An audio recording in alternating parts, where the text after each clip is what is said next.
Assalamualaikum warahmatullahi wabarakatuh. Hamdan wa syukran lillah, salatan wa salaman ala rasulillah. Bagaimana kabarnya para pemirsa Tarjih Menjawab baik dimanapun Anda berada? Semoga para pemirsa senantiasa dilimpahkan kesehatan oleh Allah Subhanahu wa Ta'ala. Kembali lagi bersama saya Abidah Ummu Azizah dalam acara Tarjih Menjawab selama 30 menit ke depan. Pada kesempatan kali ini telah hadir bersama saya Ustadz Sabtoni SAGMA. Beliau adalah Sekretaris Divisi Publikasi dan Kerjasama Majelis Tarjih dan Tajdid Pimpinan Pusat Muhammadiyah. Beliau juga merupakan pengajar aktif di Universitas Islam Negeri Sunan Kalijaga, Yogyakarta. Bagaimana kabarnya Ustadz Sabtoni? Alhamdulillah baik Mbak Abidah ya. Alhamdulillah. Bagaimana puasanya? Lancar Ustadz? Insya Allah masih lancar. Alhamdulillah, semoga lancar hingga akhir. Mudah-mudahan ya. Alhamdulillah. Baik pemirsa Tarjih Menjawab, pada edisi kali ini kita akan berbincang-bincang tentang fikih informasi Ustadz. Baik Ustadz, sebagai pengantar, mungkin bisa dijelaskan apa saja yang tercakup dalam nilai-nilai dasar dan prinsip-prinsip umum fikih informasi. Silakan Ustadz. Ya, terima kasih Mbak Abidah. Bismillahirrahmanirrahim. Pemirsa yang berbahagia, untuk tema kali ini adalah fikih informasi. Sebenarnya ini adalah tema yang sudah agak lama ya. Betul. Karena fikih informasi itu sendiri di lingkungan Muhammadiyah sudah beberapa tahun yang lampau dirumuskan. Tetapi masih tetap aktual karena kita juga akan bertemu dengan perilaku-perilaku terkait dengan semua kegiatan-kegiatan informasi di dunia ini. Pemirsa yang berbahagia, terkait dengan fikih informasi ini, kalau kita melihat nilai-nilai dasar apa yang mestinya kita pegangi ketika kita menjalani atau memikirkan informasi ini, ada 3 paling tidak. Yang pertama, tauhid, itu ya. Karena prinsip tauhid itu semua hal, saya kira dalam urusan agama itu, dalam urusan Islam itu semuanya harus berujung kepada ketauhidan. Jadi apapun yang terjadi ya, apapun yang kita pikirkan, apapun yang kita lakukan, semuanya harus berujung pada satu hal saja, tauhid itu. Maka prinsip tauhid ini juga harus mendasari semua aktivitas kita, semua pemikiran kita terkait dengan informasi. Itu yang pertama. Saya kira tidak perlu dijelaskan lebih lanjut lagi. Semua sudah mafhum. Dan yang kedua, Mbak Abidah dan juga pemirsa yang di rumah, prinsip dasar, nilai dasar yang kedua adalah akhlak. Kenapa akhlak menjadi prinsip dasar? Ini terkait dengan fikih informasi itu sangat erat hubungannya dengan interaksi antar manusia. Artinya ketika kita melakukan apapun yang terkait dengan informasi ya, memproduksi informasi, mendistribusikan, menerima, itu berarti ada interaksi antara sesama. Maka akhlak menjadi sangat-sangat penting dalam konteks ini, menjadi nilai dasar. Jika apapun yang kita lakukan harus kita pertimbangkan apakah ini sesuai dengan akhlak atau tidak. Dan yang perlu saya tambahkan mungkin di sini akhlak ini tidak hanya terkait dengan sesama manusia. Ketika saya sebut sesama itu ya sesama makhluk. Jadi tidak hanya kepada sampean, kepada teman-teman, tapi juga semuanya. Misalnya ya, sekedar contoh, ketika kita berbicara tentang informasi di dunia sekarang ini kan semuanya serba bicara data ya. Betul. Kalau kita bicara data, berarti kita bicara energi. Karena ketika kita menyampaikan atau mengirim pesan, mengirim data, itu berarti ada energi yang terpakai. Semakin banyak yang kita mengirim pesan, berarti semakin banyak energi yang kita pakai. Semakin banyak energi yang kita pakai, kita harus berpikir, apakah itu akan berpengaruh terhadap sesama kita selain manusia juga? Alam, makhluk-makhluk lain, hewan, tumbuh-tumbuhan, dan alam yang lain juga. Nah itu juga perlu kita pikirkan. Jadi ketika kita berinformasi ria, kita juga harus berpikir tidak hanya untuk kepentingan manusia saja. Itu akhlakul karimah kita mestinya. Yang ketiga, nilai dasar yang pantas dan kita perlu renungkan adalah maslahah. Saya jadi ingat apa yang dikatakan oleh Ibnu Taimiyah, bahwa dalam salah satu tulisannya beliau mengatakan asas dasar dari syariah itu adalah masalihil ibad, kemaslahatan umat ya, baik kemaslahatan dunia maupun kemaslahatan akhirat.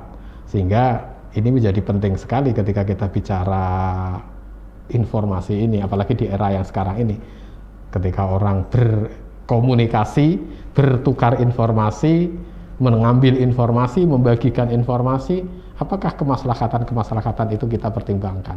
Jadi tidak hanya sekedar kemaslahatan untuk akhirat, tapi juga kemaslahatan duniawi kita. Jadi itu 3 hal itu yang menjadi nilai dasar untuk diperhatikan, untuk dikembangkan. Dari nilai-nilai itu menjadi prinsip-prinsip lain yang mungkin lebih operatif ketika kita dalam tanda kutip ya, informasi ria gitu Mbak. Lalu terkait prinsip-prinsip umumnya berarti tinggal mengembangkan dari nilai-nilai dasar tersebut ya Ustaz? Iya, betul sekali. Jadi dari 3 nilai dasar itu ada beberapa hal ya yang bisa kita kembangkan menjadi prinsip-prinsip umum. Misalnya yang pertama kita harus bicara, ini informasi ya, transparansi dan keterbukaan. Jadi prinsip pertama adalah prinsip transparansi dan keterbukaan. Artinya ketika kita memproduksi, menyebarkan, mengambil, membagi lagi informasi, itu ya harus ada kejujuran, harus ada kebenaran, harus ada kemanfaatan. Jadi kita ya semuanya harus terbuka. Karena zaman sekarang kan mau ditutup-tutupi apa sih yang bisa ditutupi, kasarnya kan begitu. Ya kalau 1-2 hari mungkin bisa ditutupi, lama-lama juga terbuka juga.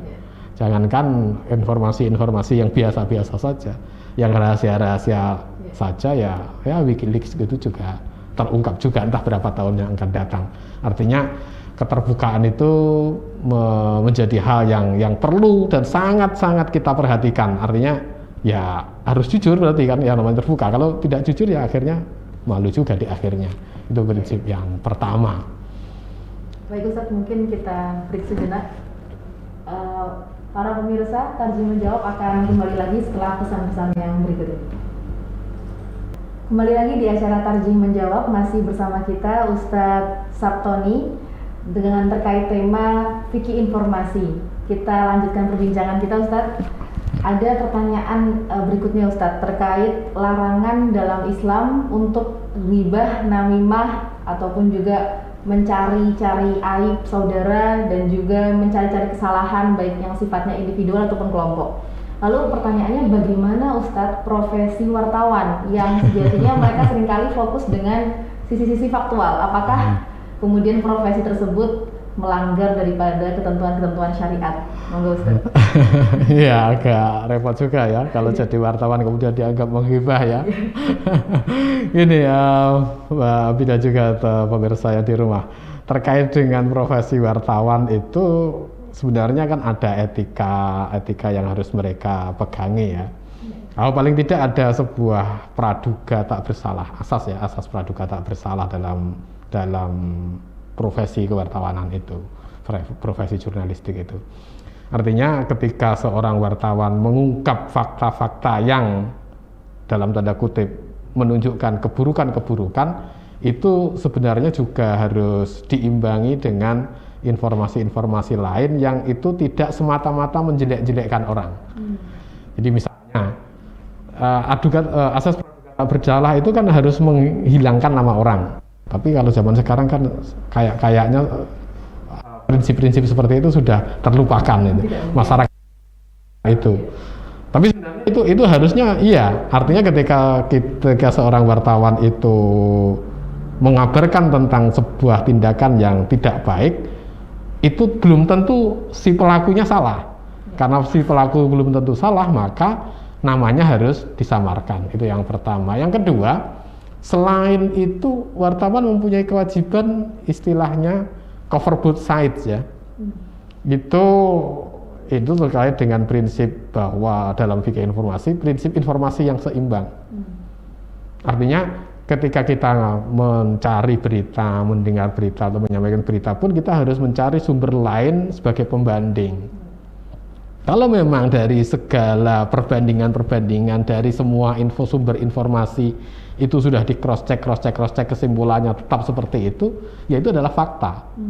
Fakta yang bisa disampaikan ke khalayak. Tetapi sekali lagi namanya harus tidak diobral begitu saja, sehingga kita tidak terjebak untuk mengobral aib orang. Nah, ini yang perlu kita sadari bersama bahwa kita tidak bisa mengobral aib orang lain itu di mana-mana, termasuk profesi wartawan sekalipun. Nah, cuman masalahnya adalah ketika seorang wartawan itu lupa ya, karena tuntutannya, karena masyarakat sendiri menginginkan begitu. Artinya masyarakat tidak puas kalau tidak disebutkan namanya. Kalau tidak puas kalau tidak langsung menunjukkan kejelekannya. Padahal itu melanggar. Masyarakat kita ingin melakukan ghibah. Nah, wartawan ini harusnya yang bisa ngerem. Nah, wartawan ini sebagai profesi yang memberikan fakta-fakta tentang peristiwa yang dia liput, mestinya juga punya etika untuk ikut fungsi media itu ikut mendidik masyarakat.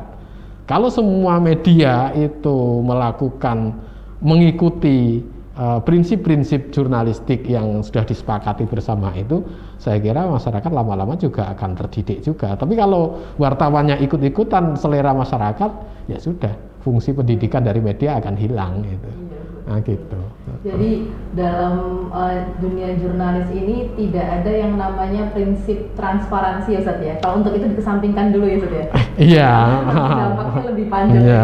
Nah, itu kalau transparan tetapi tidak memberikan kemanfaatan, gitu. Ini kan justru memperkeruh keadaan. Itu yang tidak dan harus dihindari gitu. Tidak boleh dilakukan lagi. Karena di situ berarti harus melakukan ghibah, harus melakukan itu kan. Itu yang tidak boleh, karena ghibah kan sudah pasti itu hukumnya. Sementara orang yang bersalah ini belum. Nah, kalau yang sudah pasti dikalahkan oleh yang belum pasti kan, ya itu menyalahi prinsip fikih lagi gitu. Kalau sekarang itu kan wartawan itu terbagi menjadi mungkin dua Ustaz ya, wartawan yang mungkin larinya ke arah yang formal begitu, atau yang dia fokus ke dunia keartisan Ustaz. Nah, kalau seperti itu kadang-kadang yang dibicarakan itu tidak menjelekkan tapi sekedar mengumbar privasi si artis itu. Kalau begitu juga termasuk ya Ustaz ya? Tidak perlu ya? Tidak perlu. Min husni islamil mar'i tarkuhu ma la ya'nihi. Gitu. Jadi salah satu ciri orang Islam yang baik itu ya meninggalkan hal yang tidak perlu. Apa sih perlunya kita mengetahui aib orang lain itu sebenarnya kan tidak ada. Atau kita ingin tahu ini artis ini pergi kemana, artis ini ngelancong kemana. Sebenarnya kan nggak ada manfaatnya sama sekali toh. Nah, itu yang perlu kita didik juga untuk masyarakat kita seperti apa. Cuman masyarakat kita memang saat ini sedang euforia ya istilahnya, sedang menikmati gencar-gencarnya keterbukaan informasi. Sehingga apapun yang ada di dunia ini seakan-akan bebas diinformasikan, termasuk aib diri sendiri. Masa aib diri sendiri juga diobral kemana-mana dan bangga gitu loh. Dan itu yang memprihatinkan. Nah, dalam konteks ini akhlakul karimah sebagai nilai dasar yang harus kita pertimbangkan, kita pikirkan ketika kita berinformasi, itu yang perlu kita renungkan kembali. Kira-kira itu termasuk akhlakul karimah atau tidak? Gitu. Nah, itu termasuk membuat maslahah atau tidak? Oke lah kalau itu dianggap maslahah karena memberikan contoh kepada orang lain. Tetapi kalau kemudian itu tidak menjadi contoh yang baik, ya itu akan lebih repot lagi. Jadi itu kan pelanggaran tentang aib, tentang rahasia, tentang urusan-urusan sifatnya pribadi diobral sebagai konsumsi publik. Nah, di sini tidak ada lagi privasi. Ya, betul. Dan bahkan kalau seperti itu biasanya langsung diadili secara massal. Ya, tanpa itu. ada keterbukaan data gitu. Ya. Baik Ustadz, sebelum kita masuk ke pertanyaan-pertanyaan selanjutnya, ini ada pertanyaan yang mungkin sedikit relate Ustadz dengan pertanyaan yang barusan ini terkait flexing atau pamer-pamer ala-ala ya ala-ala sekarang ini ya, untuk cari konten, untuk bikin konten. Sebelum kita lanjutkan pertanyaan ketiga ini, kita break sebentar karena Tarjih Menjawab akan kembali lagi setelah pesan-pesan yang berikut ini. Kembali lagi di acara Tarjih Menjawab, masih bersama Ustadz Sartoni terkait tema fikih informasi. Ustadz, tadi ini tentang flexing atau pamernya para crazy rich Indonesia atau sultan-sultan Indonesia yang sering kita sebut dengan seperti itu. Jadi mereka itu seringkali memamerkan kekayaan di sosial media, Ustadz. Bagaimana kemudian pandangan Islam terkait hal itu? Ya, sultan mah bebas. Gini, kalau terkait dengan pamer itu sebenarnya ya ada yang boleh ya. Karena kalau kita lihat di dalam Islam itu pamer itu mestinya ada dua konteks. Konteks yang pertama tahaddus bin nikmah. Artinya kita menceritakan tentang nikmat yang telah kita terima sebagai karunia Allah itu ya boleh-boleh saja. Tapi dengan catatan berarti itu ya namanya tahaddus bin nikmah, itu namanya nikmah itu kan harusnya disyukuri. Jadi kita ceritakan kepada orang lain itu sebagai tanda bersyukur kita. Nah, yang tidak boleh adalah ketika kita bercerita itu kemudian mengarahkan si pencerita kita yang bercerita itu pada kesombongan. Nah, kalau yang namanya sombong itu ya sudah bukan lagi tahaddus bin nikmah, sudah tidak lagi cerita tentang karunia dari Allah, tetapi semata-mata ingin menunjukkan bahwasanya ini loh saya seorang sultan gitu. Kalau konteksnya seperti itu jelas tidak bisa ditolerir ya. Dalam konteks fikih manapun saya kira ketika kita hanya ingin menunjukkan kesombongan kita, tentunya itu bukan sesuatu yang bisa diperbolehkan. Dan juga ya kalau kita kembali ke nilai dasar tadi ya, itu ya melanggar etika akhlak ya, dan juga sekali lagi apa sih maslahatnya? Jadi masalahul ibadnya itu baik dunia maupun akhirat itu sama-sama tidak ada, kecuali kalau sekali lagi tadi pamer itu dalam rangka menceritakan bahwasanya ini loh nikmat yang telah saya terima, ini caranya mendapatkan ini bagaimana, dan nikmat itu kemudian membawa kita si penerima nikmat itu untuk melakukan syukur, untuk membawa ke arah ridhonya dan seterusnya. Nah, kalau itu ya sah-sah saja dan boleh-boleh saja itu. Iya. Tapi sebagian orang memang mengatakan begini, Ustaz, antara tadi tahaddus bin nikmah dan sombong itu katanya bedanya kok saya nggak setuju. Harusnya enggak, iya. Iya, yang namanya sombong itu ya tidak sekedar mengobrol cerita atau ya kalau tahaddus bin nikmah itu tahaddus bin nikmah itu tidak sekedar mengobrol cerita, tapi kalau apapun diceritakan itu ya siapa sih yang tidak berpikir itu adalah sebuah kesombongan ya, apalagi kemudian itu merendahkan orang lain, menunjukkan bahwasanya ini saya lebih dari yang lain, kemudian apalagi kemudian nanti wah ini cara mendapatkannya itu dengan cara-cara yang juga wallahu alam atau ya seperti itu ya. Ya, baik Ustaz, kita mungkin bisa beralih ke pertanyaan selanjutnya, tapi mungkin ini agak sedikit tema out of date Ustaz, tentang buzzer Ustaz. Nah, ini sebenarnya bagaimana Ustaz hukum profesi buzzer, karena buzzer ini sekarang sudah menjadi suatu profesi yang umum atau biasa di mata masyarakat. Bagaimana Islam memandang hal ini Ustaz? Iya, ini sebenarnya bukan out of date ya, justru up to date. Up to date ya, karena ya sampai sekarang dan semakin banyak kan orang-orang yang bekerja menjadi buzzer itu ya. Nah, buzzer itu ibaratnya kalau saya ya secara pribadi akan mengatakan buzzer itu ya tentara. Ya kalau sampai menjadi tentara, ya tergantung tentaranya siapa. Nah, itu jadi profesi buzzer sebagai sebuah pekerjaan, sebagai sebuah profesi tidak ada masalah. Karena buzzer itu kan berfungsi untuk memperbesar dengungan pesan. Artinya ketika tidak ada buzzer, pesan yang terkirim itu tidak akan menjangkau audien yang lebih luas. Maka di sini buzzer diperlukan. Tapi yang ini, ya apa yang didengungkan itu? Kalau yang didengungkan itu adalah materi-materi yang dilarang, termasuk konten itu hoax, konten itu bohong, konten itu memecah belah umat, konten itu yang tidak ada kemaslahatannya lah. Maka ya seperti saya katakan tadi, tentara yang membela mati-matian apapun yang membayarnya tanpa melihat apa yang dibelanya, maka di situ ya jelas kita tidak bisa membenarkan tindakan seorang buzzer ini. Jadi sekali lagi ya, buzzer itu netral. Nah sekarang apa, konten apa yang dia bawa? Kalau kontennya adalah konten kemaslahatan, saya kira justru wajib. Misalnya dakwah. Kenapa sih kita lihat dakwah organisasi-organisasi ormas-ormas Islam di Indonesia itu kurang bergema? Ini karena memang mereka tidak tidak mempekerjakan buzzer ini. Itu perlu dipertimbangkan juga. Iya, sehingga konten-konten dakwah dari yang benar ya, itu ya harusnya tidak sekedar kita posting sekali kemudian sudah, tapi bagaimana kita juga minta orang-orang yang bisa memboost pesan-pesan itu agar lebih luas jangkauannya. Kalau perlu ya kita tangani secara profesional sehingga tidak kalah dengan pesan-pesan yang kontraproduktif.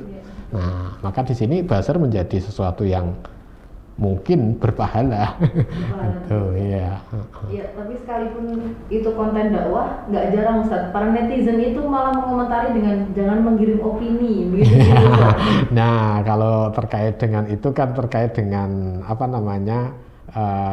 etika netizennya. Nah, dalam konteks ini kita sebagai orang-orang yang sedikit tahu tentang etika berinformasi, mestinya kita juga ikut mendidik mereka. Karena memang ya diakui atau tidak, masyarakat Indonesia terutama ya, itu kalau orang Jawa bilang itu seperti jagung bakar yang keberongot itu. Jadi belum mateng tapi sudah gosong. Jadi ya sudah, isinya tidak matang tetapi sudah kelihatan gosongnya. Artinya mereka ketika berinformasi tidak ada kurang dewasa, kurang paham, kurang beretika dan seterusnya. Nah, itu tanggung jawab kita.